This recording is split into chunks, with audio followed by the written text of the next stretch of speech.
Сәлем достар, бүгін қазан тазалаудың әдісін үйретемін.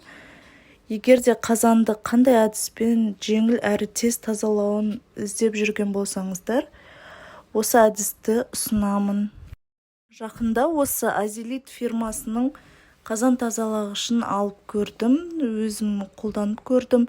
Өте қатты ұнады, тез, жеңіл тазаланды қазандарым. Сіздер де жасап көріңіздер. Біріншіден бізге перчатка керек, бұл күйдіріп жіберуі мүмкін қолды. Сол үшін сары перчатка киіп, қазанымыз жеңіл майланған болса, спрейді сеуіп, осылай ашасыздар, бұрап спрейді себесіздер қазанға, сковородкаға.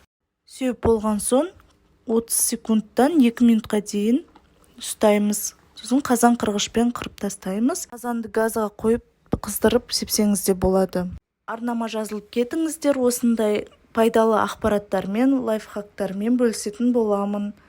Назарларыңызға рахмет.